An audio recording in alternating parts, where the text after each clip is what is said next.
Hello guys, today we're going to learn about the internals of not the internals, but I will put it in the thing in the description. Talking about the atmosphere, which is kind of the air around the earth. That happen when a body and reactions just create a bunch of gas around. Some kind of splitting, bunch of ozone fusing, which is pretty much makes our atmosphere. It's called it's atmosphere. It's not atmosphere. It's not atmosphere.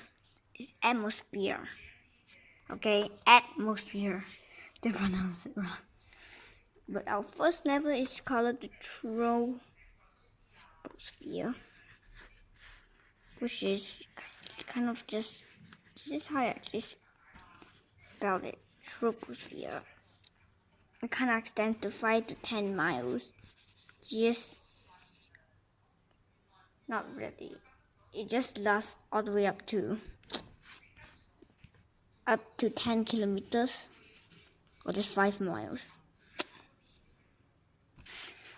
If Columbus cloud is just forward, keep weight just freezes down. When actual cools down, that way, actually freezes over, makes the top clouds. As we already know.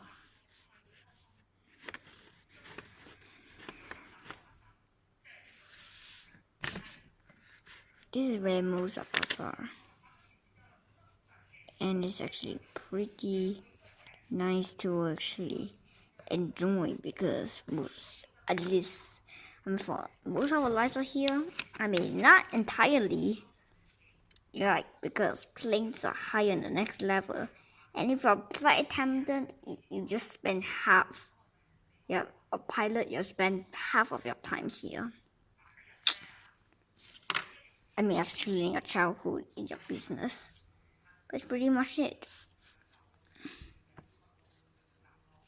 At this point, the higher you go, the colder it seems to get because as long as you're under the ozone sphere,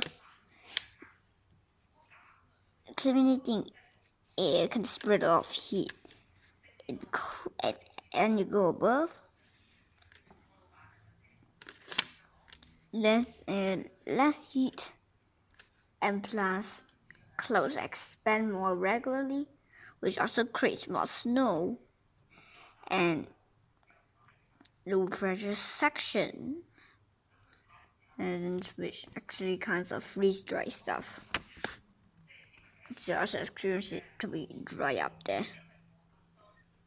And through the day, it also kind of cools it down. Because low pressure means everything will start expanding, and expanding you already know is cooling, which you can check my science depressurizing the can that makes it cold. You also kind of transfer heat down because it kind of absorbs the heat as it got more pressure. So yeah. Because here's where it mostly gets trapped. Where human activity is a lot. Now it comes to stratosphere. I don't know why, but Mount Everest have a small peak into there, and I don't even get it. Only a few clouds have gone so up, and it stretches to 50 kilometers, or 50 kilometers is 80 miles. I already know what the hell, okay?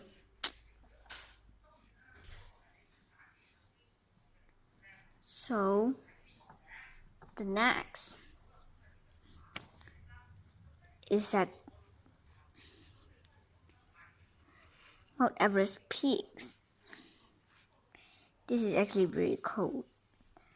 Though this immense during an extreme sun blocking And also above more, a lot of greenhouse gases are out of there, which means that there's barely any greenhouse gases. It's pretty cool until you go over the ozone sphere. Our entire house is made right just shortly. It's just made when oxygen from rays just gets split up, and then low oxygen down there just joins to make ozone, which is just triple oxygen. Now as you go down, now there's a lot of radiation and it doesn't really get that cold anymore. No, it doesn't really get colder or warmer. Everything's standing still because there's barely any pressuring difference. To be with you, the pressure from one atmospheric slowly drops like all the way up here into the low sites like Mount Everest is already 0.3 atmospheric pressure.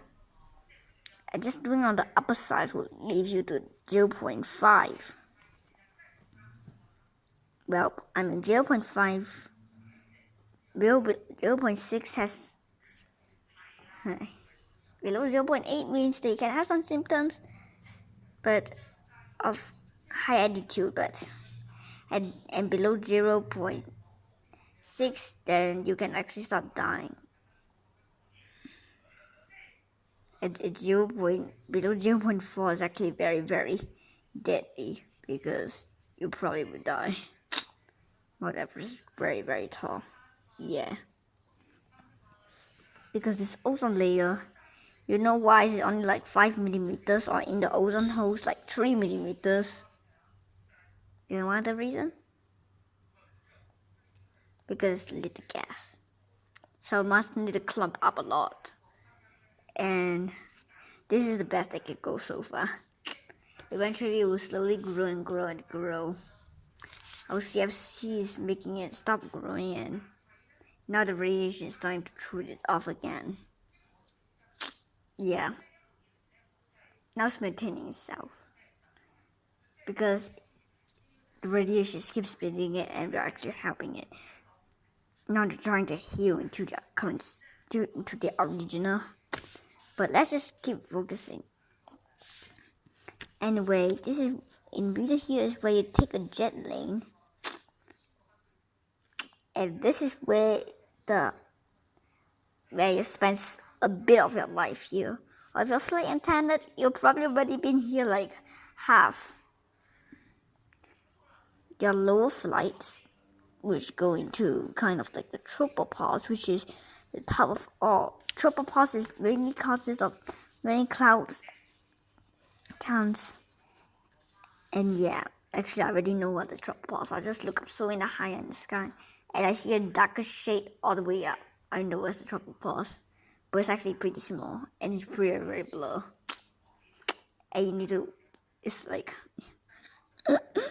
yeah, I did see it. I still just look very high in the sky, and I see a darker layer. That's the tropopause. I mean, only in a very clear day, it's barely in the clouds.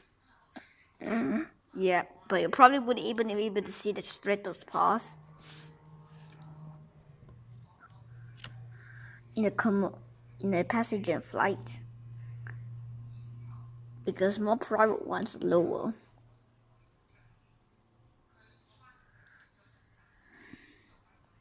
Because you don't have a lot of people in them, and you don't need to worry of crashing everything too much. So you don't need to have to waste your energy just going all the way up. Because of this expansion thing, it kind of expands through the plane, which actually expands it out and creates an airbag. And the other thing is that the engine just pushes to freak out up, which may need supplemental thing, but because you don't have all the equipment like them rockets, you get the point.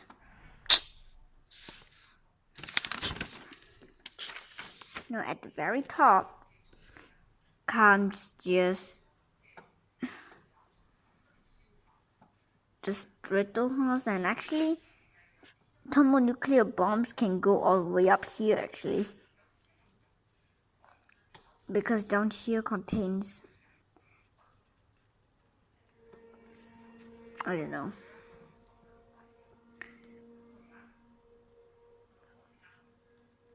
Because it's where it gets pretty much cooling.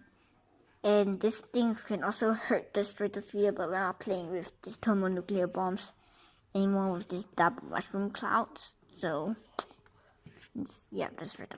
In the past, the clouds would just pinks around like this. And the reason for that is just because of the cooling. Because it's so cold, the air starts to drop down, and that makes it kind of like that. Now, if I can tell you what does tropo means, and I'm just tropo means tropo means a lot of change because there's many weather at tropo, and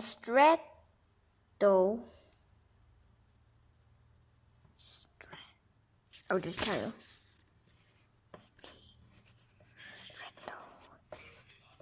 This is stratosphere.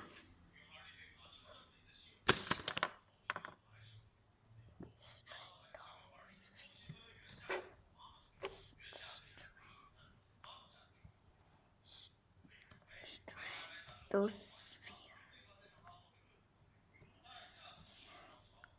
Meaning,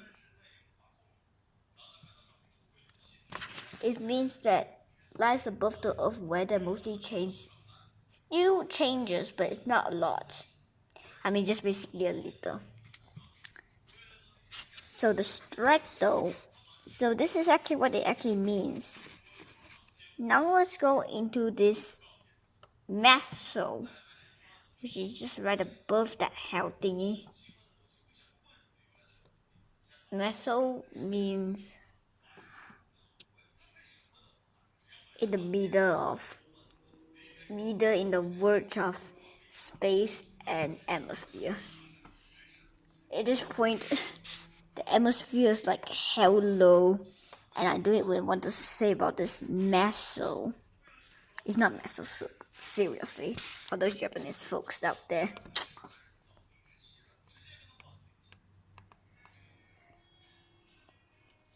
So we will actually see that in here, the temperature slowly rises as we go nearer and nearer out, and radiation starts coming in, but it's still pretty damn cold.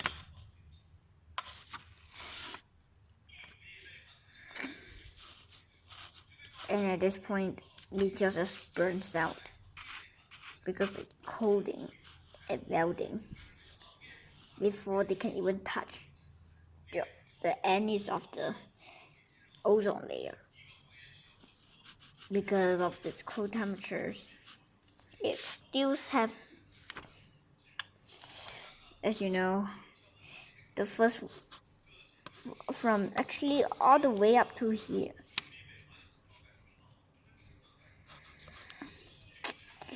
I didn't know what to say because this one's like 0.1 to 0.05, and if you even know what the hell is right now. And actually, to have a comparison of how it looks like, here's the troposphere, here's the stratosphere, and here's the mesosphere. The mesosphere extends like 150 kilometers or just than 50 miles up. And not just that mile thingy, it's also that now may just burn because of the cool temperatures. It creates like this effect, which is actually very, very lowing. You know what? If you want this, a vacuum pack can actually bring you up here. Then it will stop. You can bring you to the stratosphere with hydrogen or helium, but with a very like vacuum of, with very little of helium, it'll bring you all the way up there because now there's barely and not just that, but it's slowly expanding so much that I don't just like that, but the compression of the first side will actually crash a lot before they were even doing anything. So now we're in here. Now the final thing is the thermosphere. As it goes, there's an ion sphere full of radioactive charge. They just bounce it off, which also helps get the light transmit. It's like a meter man. But you see a scatter light, right? In a meter. Then you have this stratosphere, and it kind of it's like a receiver and like a transmitter. It will actually, yeah, the place you actually wanted to go. And then here the temperature rapidly rises above 0, and now it gets, and after that it gets to a scorching 20, like 73, because below it just starts on 20. Because at the mesosphere, as you go nearer, the temperature rises from that 20 negative all the way to above 0 at this point, and now it's like going to extreme temperatures. But during the cold night, temperature don't even change from the mesosphere all the way up. It doesn't barely change actually. But during the day, where temperature heats up a lot, it does change into the scorching, and then from boiling point goes up to 300 degrees Celsius, and you don't even want to. It's just kind of a bit where it rose from because of the heat, and it kind of forms, but it shines all the way down through the mesosphere, and I don't know, but this is how big it actually forms. Actually, that's not even relevant at all. So this is actually how big it is. The troposphere is still so small. The mesosphere is like this. The stratosphere is like that, and bam, this is how it actually is. Actually, it's supposed to be even smaller. And then the final things like this. This is actually how it actually supposed to be. It's done so much that the heat is just bare radiation. And the last one is the exosphere, is where we just have our scattered lights and whatever thing. It's just basically the very edge and verge of space. It's considered space, and it's not even considered the part of the atmosphere. It's just like the outside surrounding. Thank you for watching this video, and if you want more, the sources below. I have a call in advance, so check in the description because I don't want to keep saying about it. Anybody subscribe? I got a lot of comments to make a Chinese video, so it's out. Thank you. Who will subscribe? I like them a lot. I mean, love them. And thank you. And info in description. Bye.